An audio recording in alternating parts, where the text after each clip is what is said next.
Napino na naman ang isang kongresista na dahil daw sa dami ng mga kongresista nagpupunta sa Senado para nga sa impeachment trial, nahihirapan na raw umusad ang mga trabaho sa mababang kapulungan.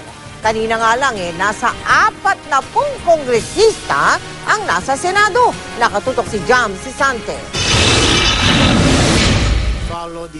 Kapansin-pansin sa Senado kanina ang dami ng kongresistang pumunta para manood ng impeachment trial ni Chief Justice Renato Corona.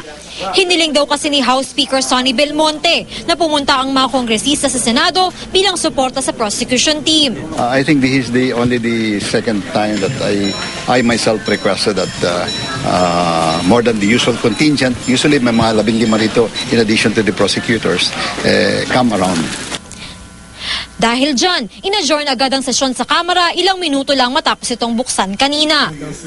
Si Cavite Representative Lani Mercado nagpahayag ng pagkadismaya dahil marami daw hindi natatapos sa trabaho sa Kamara dahil walang quorum. Higit kumulang 40 kongresista umano ang pumunta sa Senado ngayon. Tila nag-reunion nga ang ilang kongresista nang makasulubong si Lead Prosecutor Neil Dupas Jr. Ani Bayan Muna Representative Teddy Casino, mukhang bahagi ng pagpapapunta sa kanila ay para magbigay suporta kay Quezon City Congressman Bolet Banal. Hindi pa kasi tapos ang pagtatanong ng mga senador kay Banal na umamin noong Huwebes na natagpuan niya sa gate ng kanyang bahay ang kopya ng umunay bank records ni Corona noong January 30 ng gabi.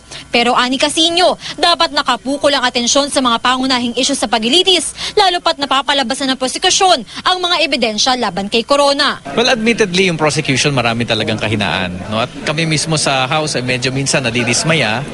Pero slowly but surely, I think they are making their case.